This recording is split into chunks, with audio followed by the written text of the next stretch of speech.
قال رسول الله صلى الله عليه وسلم نعم سحور المؤمن التمر। নবীজি বলেন মুমিনের কতই না উত্তম খাদ্য খেজুর খাওয়া, সাহরিতে খেজুর খাওয়া এটা মুমিনের কতই না শ্রেষ্ঠ উত্তম খাদ্য। সাহরির সময় খেজুর খাবেন, অন্যান্য খাদ্যের পাশাপাশি খেজুর খাবেন, ইফতারের সময়ও খেজুর খাবেন, সাহরিতেও খেজুর খাবেন। স্ত্রী গর্ভবতী হয় তাকেও খেজুর খাওয়াবেন। এমনিতেও প্রতিদিন খেজুর খাবেন, এমনি রমজান ছাড়াও প্রতিদিন খেজুর খাবেন। খেজুর মুসলমানদের ঐতিহ্যগত খাদ্য, খেজুর, মধু, কালিজিরা এগুলা তো রাখা উচিত ঘরে। আপনার সন্তানকে একটু একটু খেজুর খাওয়ান, খাওয়াই তেঁতুলের আচার, পরে মেধাও একদম কম, খাওয়াইতে হবে খেজুর। স্ত্রী গর্ভবতী বলবে টক খাইতে মন চায়, বাস আপনি গিয়ে তেঁতুল নিয়ে আসলেন, না তেঁতুল খাওয়াবেন না, টক খাইতে মন চাইলেও খেজুর খাওয়াবেন, বলবেন না খেজুর খাও, পরে খায় তেঁতুল, এরও মেধা কমে, আর যেটা আসতেছে দুনিয়া ওটারও মেধা কমে। তেঁতুল খাওয়াবেন না, খেজুর খাওয়াবেন। কেন খেজুর খাওয়াবেন? ঈসা আলাইহিস সালাতু ওয়াস সালামের আম্মার নাম কি? আলেম ছাড়া অন্যরা বলেন। মাশাআল্লাহ, মারিয়াম। ঈসা নবী মায়ের পেটে আসলেন, আল্লাহ তার খাদ্য নির্ধারণ করে দিলেন, ফাকুলি ওয়াশরাবি, তুমি খাও, পান করো। কি খাবা? খেজুর খাবা। গাছের নিচে বসায়া দিলেন, মন চাইবে যখন গাছের ডাল ধরে নাড়া দিবা, খেজুর পড়বে। গাছে খেজুর না থাকলেও খেজুর পড়বে, আল্লাহ বের করবে। তোমার খাদ্য খেজুর।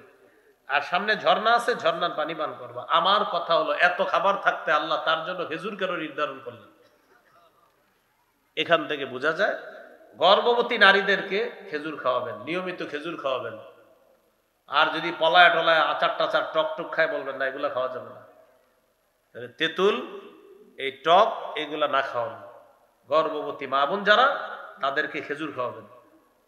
আল্লাহ তাআলা যে সন্তানটা আনবে দুনিয়াতে, আমরা আশাবাদী ইনশাআল্লাহ তারও মেধা ভালো হবে, আর আপনার স্ত্রীরও মেধা শার্প হবে। তো বলছিলাম সাহারির সময় খেজুর খাওয়া, খাবো তো ইনশাআল্লাহ। আর খেজুর ডেলি খাবেন, 60টা খেজুর খাবেন ডেলি সকালে। আজওয়া যদি পারেন 60টা, তাহলে আরো ভালো। 60টা আজওয়া খেজুর যদি সকালে খালি পেটে খান, লাম্মা দুররুহু সুম্মুন, বিষও আপনার কোনো ক্ষতি করবে না। হয় জন্য বিষ খায় না আবার, নাকি? না, এরকম না, কিন্তু বিষ খায়েন না কিন্তু। খেজুর খাবেন ডেলি, 60টা খেজুর খাবেন সকালবেলা, হাদিসে আসছে। এগুলো আমাদের খাদ্য, আমরা না খেলে কে খাবে বলেন? যাক, এলাকায় খেজুরের ব্যবসা কেউ চালু করে দেন তো। এই হলো দাম বেশি বলে। তো 6 নাম্বার সাহারি খাওয়া। তো সাহারিতে শ্রেষ্ঠ খাদ্য কি? খেজুর খাওয়া। অন্যান্য খাবারের পাশাপাশি খেজুর খাওয়া। সাহারি খাইলেন, খাওয়ার পর এবার শুরু হলো আপনার রমজানের রোজা। এই হলো প্রথম রোজা আপনি রাখলেন, প্রথম রোজাটা আর কি, প্রথম দিনের রোজা। সহিহ বুখারীর বর্ণনা 1901 নম্বর হাদিস, 1901 নম্বর হাদিস। قال رسول الله صلى الله عليه وسلم من صام رمضان إيمانا واحتسابا غفر له ما تقدم من ذنبه। নবীজি বলেন, যে ব্যক্তি ঈমানের সাথে সওয়াবের আশায় রোজা রাখলো, তার আগের সব গুনাহগুলো মাফ করে দেওয়া হবে। তিরমিজির হাদিস, 614 নম্বর হাদিস। قال رسول الله صلى الله عليه وسلم الصوم جنة حسينة। রাসূলুল্লাহ সাল্লাল্লাহু আলাইহি সাল্লাম বলেন, রোজা হলো মজবুত ঢাল, মজবুত প্রতিবন্ধক, জাহান্নাম থেকে বাঁচার মজবুত ঢাল হলো রোজা রাখা। তিরমিজির 723 নম্বর হাদিস। কেউ যদি ইচ্ছাকৃতভাবে একটা রোজা ভাঙে, সে সারা জীবন রোজা রাখলে এই একটার ক্ষতিপূরণ হয় না, হবে না। যদিও ইসলামী শরীয়তের নিয়ম 60টা রোজা তার কাফফারা, কিন্তু নবী বলেন সারা জীবনও যদি তুমি রোজা রাখো, এক রোজার ক্ষতিপূরণ হবে না। একটা রোজার এত দাম আল্লাহর কাছে। তাহলে ইচ্ছাকৃতভাবে রোজা ভাঙা যাবে না। এই হলো 7 নম্বর আমল। সূরা বাকারার 183 নম্বর আয়াত।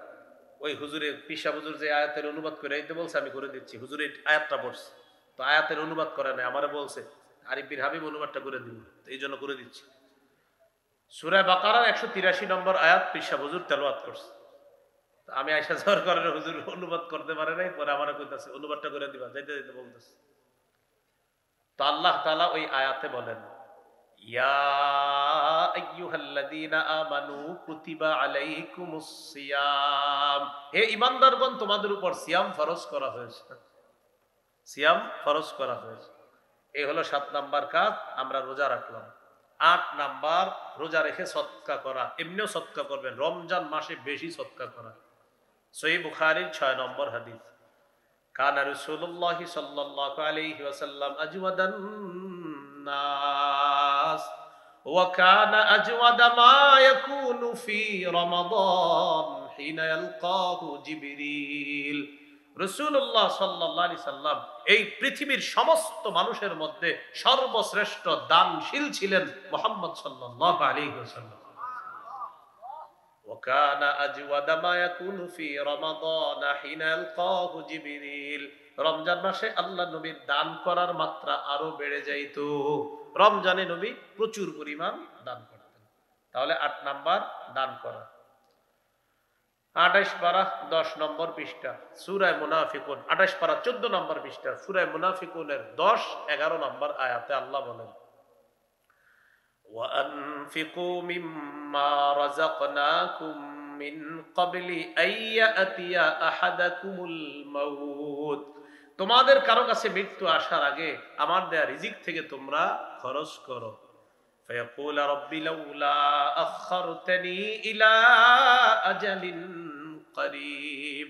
মৃত্যু যখন আসবে ওই ব্যক্তি বলবে, আমার রব আমারে যদি আরেকটু সুযোগ দিতেন, فَأَصَّدَّقَ, আমি দান সদকা করতাম, ওয়াকুম মিনাস সালিহিন, আমি নেককার মানুষের অন্তর্ভুক্ত হয়ে যেতাম। আল্লাহ আরেকটু সুযোগ দেন না। আল্লাহ তাআলা বলবেন, ওয়ালাই ইউআখিরাল্লাহু নাফসান ইযা জাআ আজালুহা। মৃত্যু যখন আসবে আল্লাহ কিছুতেই কাউকে আর সুযোগ দিবেন না। তাহলে মৃত্যুর আগেই দান সদকা করা, এই হলো আপনার 8 নাম্বার কাজ। রমজানে বেশি থেকে বেশি দান করা। 9 নাম্বার, নফল ইবাদত বেশি বেশি করা।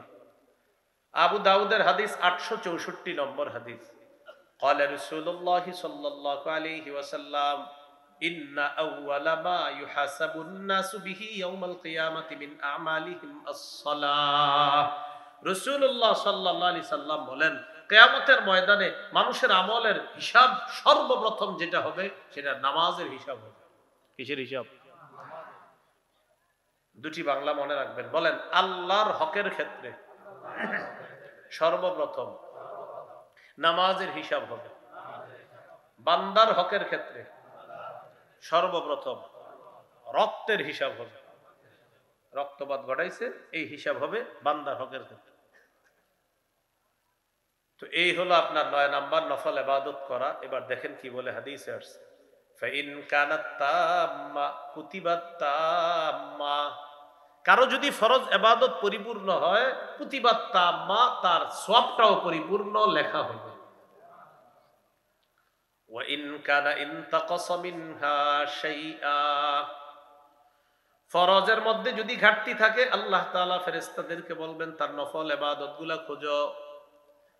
আতিম্মু ফরিদাতাহু মিন তাতাওউহি, তার নফলের মাধ্যমে ফরজের ঘাটতি তোমরা পূরণ করে দাও। তাহলে নফলের মাধ্যমে ফরজের ঘাটতি পূরণ করা হবে। এই জন্য নফল ইবাদত বাড়িয়ে দেওয়া। আর মনে রাখবেন, রমজান মাস বহুগুণে সওয়াব বৃদ্ধি হওয়ার মাস। রমজানে উমরা করলে হজের সওয়াব। রমজানে উমরা করলে কিসের সমতুল্য? হজের। হ্যাঁ, এক আনসারী নারীকে রাসূল সাল্লাল্লাহু আলাইহি সাল্লাম বললেন, قال رسول الله صلى الله عليه وسلم لامرأة من الأنصار اعتبري فإن عمرة فيه تعدل حجة। তুমি রমজানে উমরা করো, রমজানে উমরা তা'দিলু হাজ্জা, হজের সমতুল্য হয়ে যায়। এই ব্যাপারে আরেকটি হাদিস শুনলে অবাক হবেন। নবীজি বলেন, উমরাতুন ফি রমাদান কাহাজ্জাতিন তাকজি মাই। রমজানে উমরা করা আমি নবীর সাথে হজ করার মতো। সামর্থ্য থাকলে রমজানে উমরা করা। রমজানে সওয়াব বহুগুণে বৃদ্ধির মাস। এই জন্য কি করা? 9 নাম্বার বলছিলাম, নফল ইবাদত বাড়িয়ে দেওয়া। 10 নাম্বার, নেকির কাজ বেশি বেশি করা। সূরা কাহফের 110 নম্বর আয়াতে আল্লাহ বলেন, ফামান কানা ইয়ারজু লিকা রাব্বিহি ফালইআমাল আমালান সালিহা ওয়ালা ইউশরিক বিইবাদাতি রাব্বিহি আহাদা। যে ব্যক্তি তার রবের সাক্ষাৎ কামনা করে সে যেন নেক কাজ করে, আর রবের ইবাদতে যেন কাউকে শরীক না করে। নেক কাজ করা, ইবাদতে কাউকে শরীক না করা। সূরা তাগাবুন 9 নম্বর আয়াত, 28 পারা 16 নম্বর পৃষ্ঠা। আল্লাহ তাআলা বলেন, ওয়া মাই ইউমিন বিল্লাহ ওয়া ইয়ামাল সালিহান ইউকাফির আনহু সাইয়্যাতিহি ওয়া ইউদখিলহু জান্নাতিন তাজরি মিন তাহতিহাল আনহার খালিদিনা ফিহা আবাদা যালিকাল ফাউজুল আযীম। যে ব্যক্তি আল্লাহকে বিশ্বাস করে, নেক কাজ করে, তার আগের সবগুলা পাপ আল্লাহ মুছে দেয়। তাকে আল্লাহ এমন বাগানে প্রবেশ করাবেন যে বাগানের তলদেশ দিয়ে ঝর্ণা ধারা প্রবাহিত হয়, সেথায় তারা চিরকাল বসবাস করবে, অবস্থান করবে। আল্লাহ বলেন এটাই চূড়ান্ত সফলতা। তাহলে 9 নাম্বার, নেকির কাজ বেশি বেশি করা। সূরা হুদের 114 নম্বর আয়াতে আল্লাহ বলেন, ইন্নাল হাসানাতি ইউযহিবনাস সাইয়্যাত। নিশ্চয়ই পুণ্য পাপকে মিটিয়ে দেয়, নেকির কাজ পাপের কাজকে মিটিয়ে দেয়। আল্লাহ আমাদেরকে বেশি বেশি নেকির কাজ করার তৌফিক দান করেন। 11 নাম্বার, দোয়া করা। রমজানে বেশি বেশি দোয়া করা। দুটি দোয়া বেশি করব আমরা, বলেন ইনশাআল্লাহ। আমার সাথে বলেন, আল্লাহুম্মা ইন্নী আসআলুকাল জান্নাহ ওয়া আউযু বিকা মিনান নার। এই দুটি দোয়া বেশি করা। হে আল্লাহ, আমি আপনার কাছে জান্নাত চাই, জাহান্নাম থেকে পানা চাই। এই দুটি দোয়া রমজানে বেশি বেশি করা। করব তো ইনশাআল্লাহ। তাহলে দোয়া করা। আল্লাহ তাআলা বলেন, ওয়াকালা রাব্বুকুম উদউনি আস্তাজিব লাকুম। তোমাদের রব বলেন আমাকে ডাকো, আমি সাথে সাথে তোমাদের ডাকে সাড়া দেই।